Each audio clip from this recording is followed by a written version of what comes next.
8-4, State of Texas versus Shelby Bandy. Can I have parties announced for the record for the state? Andrew Harris, Aiden. Defense? William Davidson. And are you Miss Bandy? Yes, ma'am.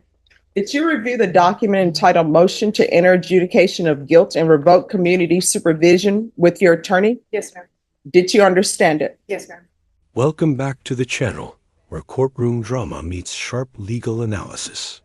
Today, we dive into State of Texas versus Shelby Bandy, a burglary case turned probation nightmare. What starts as a chance at freedom quickly spirals into excuses, contradictions, and a shocking sentence. Stick around because this one has more twists than a legal thriller. How do you plead to that? True or not true? True. State, the other allegations? Waive and abandon, Your Honor. Any objection? No objection, Your Honor. Did you understand by pleading true to violation of condition number 1, court could find it true, grant the motion, find you guilty, sentence you up to 20 years in prison and up to a $10,000 fine? Yes, ma'am. Knowing The judge lays it out plainly by pleading true. Shelby risks up to 20 years behind bars. That's the weight of probation violations. The court holds all the power, no matter what deals are struck with attorneys. This is Shelby's turning point. court does not have to follow that agreement. Do you understand? Yes, ma'am. And knowing that, do you still wish to plead true to violation of condition number 1? Yes, ma'am. Court will find violation of condition number 1 true. Is there a proposed agreement? Deny the motion, amends conditions for cognitive behavioral class, IOP with lifetime recovery, and enrollment theft class within 7 days. Probation. Yes, Judge. Is that probation's recommendation? That's the recommendation that's on the court summary, Judge. I do want to point out that Ms. Bandy was placed on probation October 2023. You wanted field visits to be conducted at her home. They have been conducted, however, no contact has ever been made with Ms. Bandy at her home. She's not home when those are completed. Private outpatient program has not been completed. Parenting classes have not been completed. Community service hours, there was 200 hours ordered. There's a balance of 200 at this point. All right. So, Ms. Bandy, you want to raise your right hand for me, please? Do you solemnly swear or affirm the testimony you give will be the truth and nothing but the truth, so help you God? Yes, ma'am. You can lower your hand, state your name for the record. Shelby Bandy. All right. Other than committing a theft, what have you done on probation? Well, I hadn't paid yet because I worked 6 days a week at my job and I was, No, we're not talking about money, okay. because what I'm talking about is you were supposed to do parenting classes. Have you done parenting I classes? was online, I was doing them online because I was working, like I said, but I hadn't completed them yet. All right. Have you been available for field visits? No, ma'am, I was working 6 days a week. So when they went to my house, I was at work. The judge makes a brutal observation. Shelby had time to commit theft, but not to complete probation classes. That contrast cuts deep, showing how courts weigh personal responsibility versus excuses. Ouch. All right. So you have a time to take a person to the store, commit a theft, but you don't have time to complete your parenting classes because you are working 6 days a week. You don't have time to be home for your field visits because you're working 6 days a week. And did you complete CATs 1 and 2? Not yet. Yeah, I have my probation officer told me that I would do that after I got done with the parenting classes. All right. Any questions, defense? I do have some statements to make that Yes. I met with her. And just 1 second, I'm sorry. State, any questions of the witness? No, Your Honor. All right, counsel. I met with her prior to this, and she told me that after she was placed on probation, she had to go to jail. The defense introduces tragedy.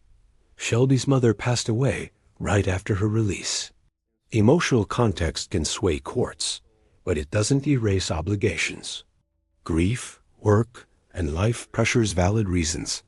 But do they justify ignoring court orders? Day, Um, She tells me that her intent has been to complete these classes and to complete everything, but she seems to have had some problems doing so.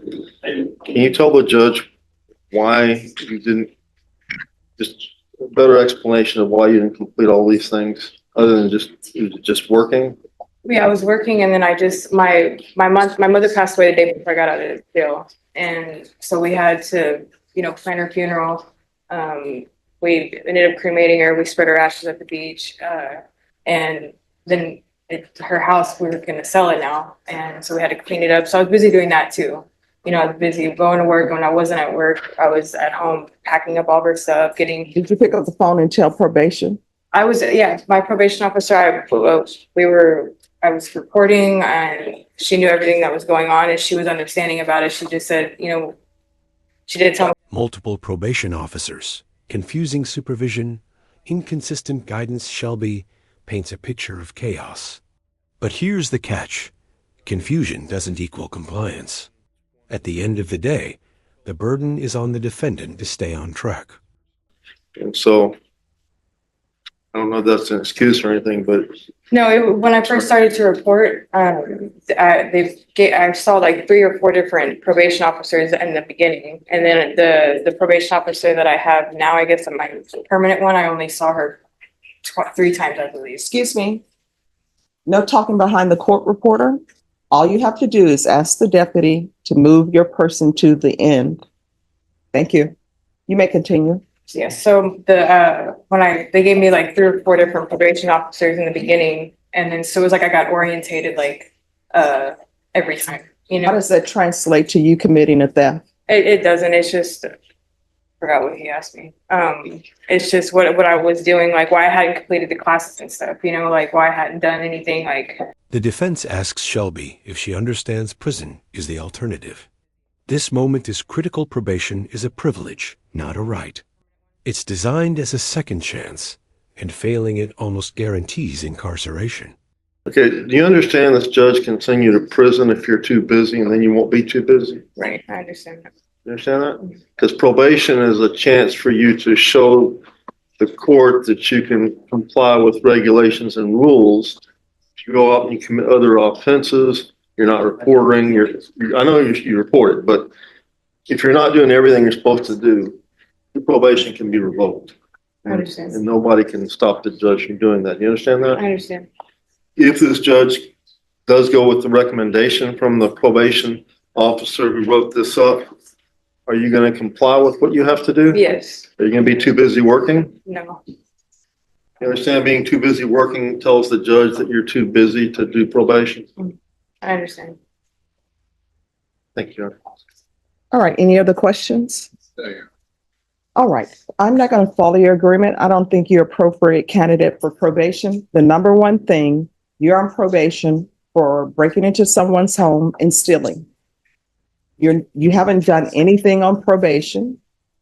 The only thing you've done is committed another theft. So the court is finding violation of condition number 1 true. The court will find. The defense pleads for leniency, just 2 years. They argue she was working, not using drugs, not committing constant crimes. But here's the flaw. Probation isn't about avoiding the worst. It's about fulfilling every requirement. Years. Your Honor, I would ask for the 2 years because she probably thought she was going to get the recommendation from probation today. And I know that it's serious, not, picking up another offense and so on. But she tells me she was working. I understand it's not an excuse, but she wasn't out there using drugs, according to her. Okay. All right. State. 4 years, Your Honor. All right. The court is finding you guilty. The court will order the therapy. So what do we take from State versus Bandy? Probation is a fragile lifeline. One mistake, and it snaps. Shelby's excuses, while tragic, weren't enough to outweigh repeated failures and a new crime. 6 years behind bars is the result. If you found this case as shocking as we did, hit that like button, drop your thoughts in the comments, and subscribe for more jaw-dropping courtroom breakdowns. Because this is a felony conviction, you're not allowed to own or possess any weapons or ammunition. If you have a question on what a weapon or ammunition is,